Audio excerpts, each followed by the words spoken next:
Los glaciares del Himalaya son la fuente de los grandes ríos de Asia: Ganges, Mekong, Yangtze-Kiang, Indo.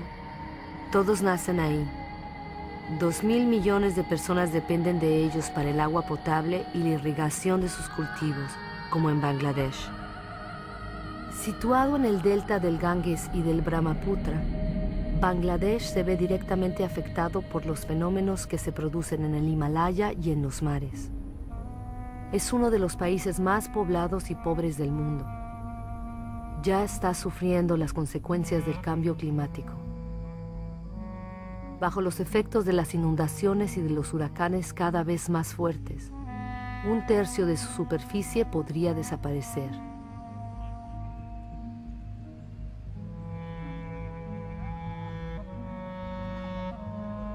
Los países ricos también se verán afectados. Las sequías se encadenan en todo el planeta. En Australia, la mitad de las tierras ya están afectadas.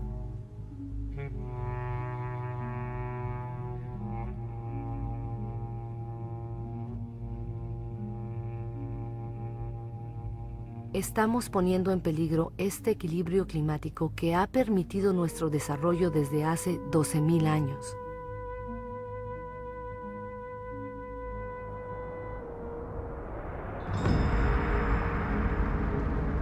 Los incendios se multiplican hasta en las puertas de las grandes ciudades. Estos también empeoran el calentamiento. Los árboles que arden liberan su carbono en masa. El sistema que regula nuestro clima está completamente perturbado. Los elementos sobre los cuales reposa están perturbados.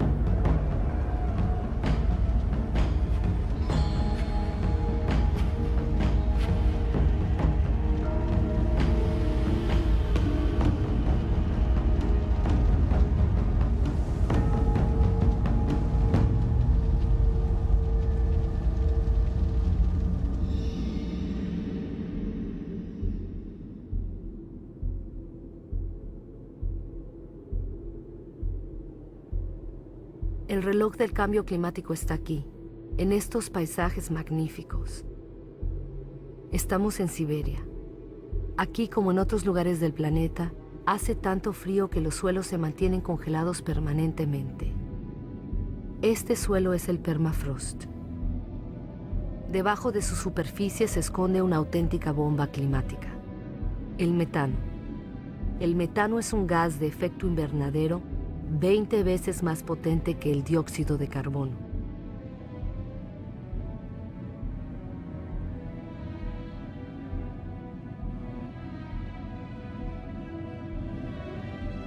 Si este permafrost se fundiera, el escape de metano provocaría un aceleramiento del efecto invernadero cuyas consecuencias nadie puede prever.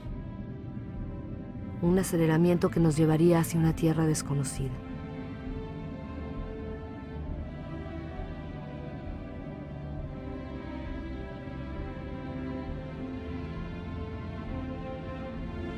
A la humanidad solo le quedan 10 años para invertir la tendencia y evitar pasar a la frontera de esa tierra desconocida en que se convertiría la nuestra.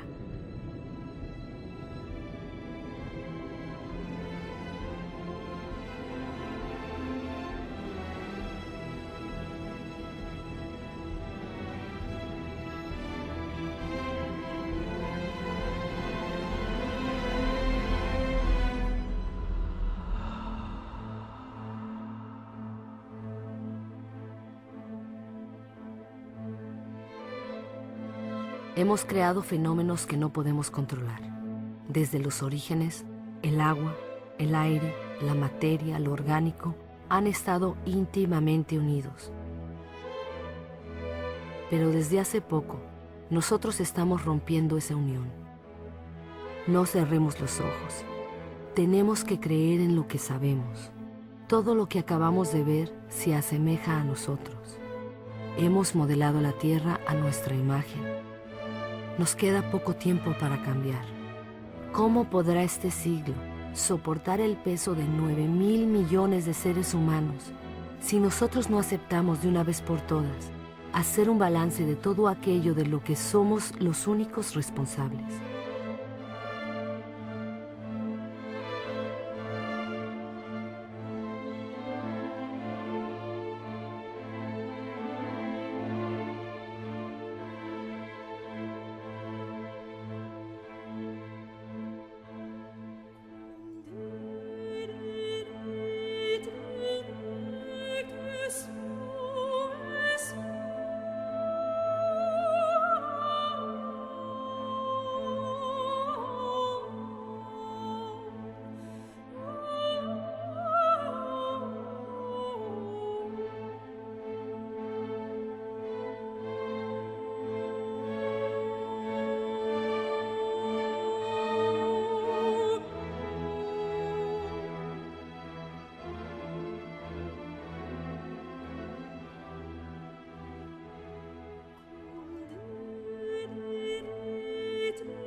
Las consecuencias de nuestras acciones son enormes. Otros y no nosotros pagan el precio sin ser responsables. He visto campos de refugiados tan vastos como ciudades tirados en el desierto. ¿Cuántos hombres, mujeres y niños dejaremos a las orillas del camino mañana?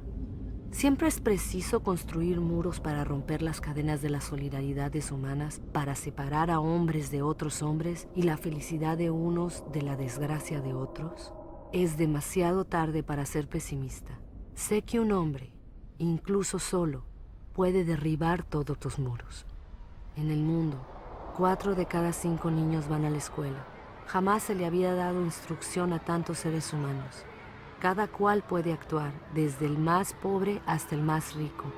Lesoto, uno de los países más desfavorecidos del planeta, es el que más invierte sus riquezas en educación.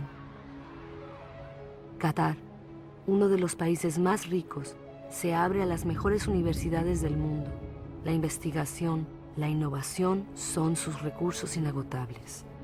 Millones de ONGs demuestran que la solidaridad de los pueblos es más fuerte que el egoísmo de las naciones. En Bangladesh, un hombre tuvo la idea de crear un banco impensable, un banco que solo presta a los pobres. Este banco ha cambiado la vida de 150 millones de personas en el mundo.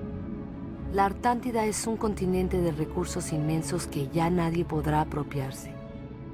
Un tratado, firmado por 49 estados, lo convirtió en patrimonio de la humanidad entera. Los gobiernos protegen casi el 2% de sus aguas territoriales.